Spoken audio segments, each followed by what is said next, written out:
welcome to AEF TV in association with Angelati. I'm joined now by Eric Maxwell, Business Development Director for Africa from Manitoba Hydro International. Eric, firstly, welcome. Yeah, thank you very much for having me. Thanks for making the time to be here.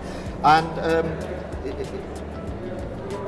I really like the fact that we've got you sat in the chair, because a lot of the interviews that I've done in the past, everybody's been talking about we're building new power generation projects, but we're putting, it's getting faster, we're now seeing these things come online in a year, and all of that is great. But you need to evacuate the power. Absolutely. So let's talk about the elephant in the room, which is the transmission and distribution issue. Tell us a little bit about what you're seeing on the ground, what's happening. Absolutely. Well, MHI does operate a number of utilities across Africa, including in French and English Africa. And what we're seeing in some of those programs is a significant investment in the IPPs or some of the new generation, but a lack of focus on actual evacuation. And you're not just seeing it from the private sector, you're seeing the international funding institutions be completely absent on some of the transmission and distribution funding, while they are funding a lot of the new generation. So that's a significant problem, as you said, with evacuating the power. It's absolutely the white elephant in the room. And why is that? I mean, because common sense would dictate, if you've got a power gen strategy that is as aggressive as it has been put out, people talking 2025 and 2030, which in this world is quick, that you aren't seeing the same type of investment into the transmission and distribution network. I mean, where is the bottleneck on that side? Well, if you're looking at some of the more challenging countries in Africa, I think it makes sense that there's not the private sector investing in transmission distribution, because you're talking a lot in those countries of parastatal utilities that might not even have a regulator, and some of that might inhibit private investment. The reason why I think some of the IFIs, as I call them, such as the World Bank, transmission distribution projects aren't quite as sexy as some of the greenfield generation projects. There's no ribbon. You can't cut a ribbon at a new transmission line. It just doesn't work as well. So unfortunately, unless you're in a Faraday cage. Well, but we're really trying to lobby, especially the IFIs in the countries in which we work, to really put a bigger focus on this. To throw in a little bit more money on the T&D side, so we can build the load of some of these utilities we currently are operating and advising. But surely, if you are building a plant as part of that generation IPP or whatever vehicle you're using, surely a part of that should include at least the grid connection element. Yes. That you need to build that. Isn't that happening? Or well, yeah, absolutely. But then you're looking at the grids, where exactly the loads are, and where along the grid it's going to be evacuated to, and that's where you're seeing some of the problems. So does that also feed into earlier interview I did with Ken Jen, where they're talking about, okay, well, we need to raise the tariffs, but in probing a little bit further, actually the reason why those tariffs need to be raised is because of the age grid infrastructure, so the losses are so high. Can you just bring that to life a little bit about actually how significant that is on a network? Yeah, absolutely. When you're running into high losses, whether it be technical or non-technical, usually that will come out of your maintenance budgets and your OPEX budgets, unfortunately. So your infrastructure certainly does begin to decrepitate. So at that point, you're seeing a lot of substations that just can't handle it, a lot of really decrepit lines. So that increases your technical losses, which is a significant problem in almost all of our projects.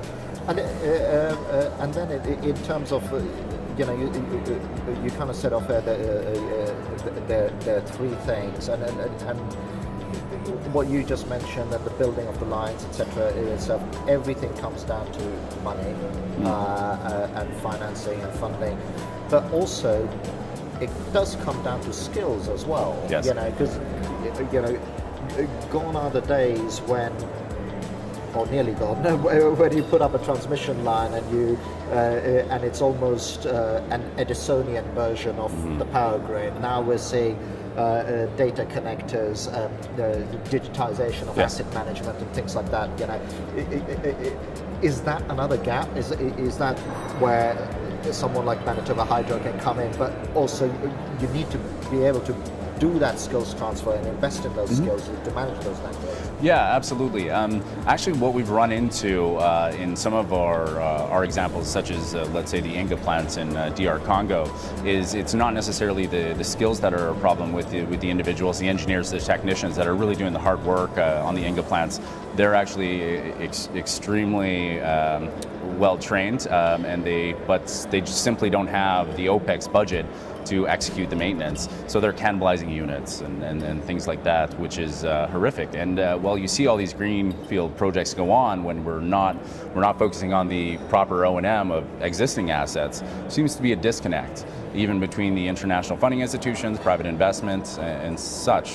So you're seeing in DRC specifically some investment from the mines into the Inga plants to get more outputs. But you're seeing some efficiencies, not necessarily in DRC, that are less than 50% of existing generation. And is it one of those weird things where actually when you talk about T&D, yes, you've got your capex to build the things, but it's investment into that ongoing OPEX Yes. to keep that out. Is that where the equation isn't quite right? Well, I think with the best intentions of the OPEX budget are there, and I think they're built properly. But when you have high losses, when things don't necessarily go right, you're going to be pulling from your operation and maintenance budgets. So that's some of the things that we've seen over the years. To combat that, new prepaid metering technologies are certainly helping in some of the loss reduction. Some strong electricity laws, anti-theft laws are extremely important. And that allows you to make sure that the revenue assurance is in place. The revenue is actually collected, so that you aren't losing things on that side. No, exactly. So you don't have to eat out of that OPEX budget to do other things with it. So how does it predominantly work as well look, in the UK we've got this hugely liberalized energy market where the T&D networks are by and large paid by the the energy retailers, whoever they may be. Their relationship with the end customer is really one of reliability rather than billing collection. But in Africa, that isn't the case, is it? The DSO is still at the billing end as well, aren't they? Yeah. So we at MHI kind of have a different thought on the whole deregulation process. While unbundling seems to work in some markets, still parastatals is what MHI will usually suggest to remain. And the reason for that is, well, some transmission lines aren't financially viable. They are economically viable when it is a parastatal, when it is a country making a decision to evacuate that power. So you're going to where that investment should come is not necessarily from the private sector, from the country itself, from the parastatal utility, and if they aren't able to fund it, from the IFIs to support those types of projects. So is this a little bit of a notion of something that we've covered as well, where, and interestingly, it's one of those things when you talk to commentators off air, they tend to agree, even though the on-air soundbites don't necessarily point to that. That what you need to do is you need to build the network, and the network needs to be the thing that is a state, a country investment. That this is the network we're going to do. The network needs to be ready. So now that we've got the network, you can just bolt whatever you want on it. Yes. But this is our thing, so we're going to make it ready. Is that what you're saying? That's the model? That's certainly one of them. And then obviously with the loss reduction is probably significantly cheaper than any greenfield project you can even put in front of us. So that's the low-hanging fruit, is the loss reduction, proper O&M of assets, and you'd be surprised at how much output. Greenfield projects, obviously there's a massive deficit in Africa, so greenfield is certainly part of the equation. When you're looking at building out the grid and proper O&M, that's really what MHI believes. So if you bring that to life a little bit, I mean, are you saying that a loss reduction program or an investment program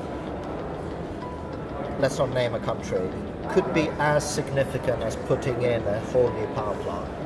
Well, depending on the load and the particulars, but yes, absolutely. You're seeing significant losses, sometimes in some countries over 30% of your total output, so whether it be technical or non-technical. So that's a significant amount when you're adding that to the tariff. So let's say it's non-technical, so your ratepayers are paying for the theft of electricity. If you were to eliminate that, upgrade and properly maintain your grid, yeah, you can really offset. You'd be surprised at how much work you can get. So if I were to say to you, listen, Eric, and I think we've put the issue across quite nicely. How do we solve this? How would you solve it? Oh, that's a really good question. I think, as I was mentioning right off the bat, I think there needs to be, in some of the more challenging markets, more focus from the IFIs on those transmission and distribution projects, inclusive of loss reduction programs. You're seeing some of the mechanisms in place, but you still see a lot of support on the greenfield side. But attending this forum for probably 8 of the last 10 years, I've never seen so many IPPs around, which is great, absolutely. But we really need to be focusing on the existing infrastructure, both transmission, distribution, the existing grids, and the existing generation facilities. And is it one of those things where actually people need to take a holistic view of it, and that if that gets fixed, it'll make all of these IPPs even more effective? Oh, great. And that is where, there was an earlier commentator who was saying that a bunch of things need to be fixed, but it almost needs a holistic approach. It almost needs to say, you know what, some of this money swirling around from these Power Africa programs and so on ought to just be dumped in, and dumped is probably the wrong word. I don't mean dumped as in willy-nilly, but properly placed. Just let's get this right as well. Well, yeah, 100%. I would agree with that. I'd give you the last word. You're on the ground, MHI. Where are the sort of significant areas? Where do you see the most things happening, especially from what you do? You manage these networks of people, you help them put it together. Where are the hotspots? Well, in terms of countries, the DRC is one, I would imagine, but yeah, still you're seeing a lot of delinquent collections that really inhibit the utilities. We've seen that in quite a few of our management contracts across the world, not just in Africa. So we're really focusing on loss reduction. It certainly is the low-hanging fruit, and I think that's something that should certainly be more a focus. I get a sense of your frustration. It's literally like, hang on a minute. You're doing all this stuff. There's something very simple we could do here. Absolutely. Listen, Eric, it's been a pleasure having you here. Thank you very much for taking the time, and thank you as well for watching.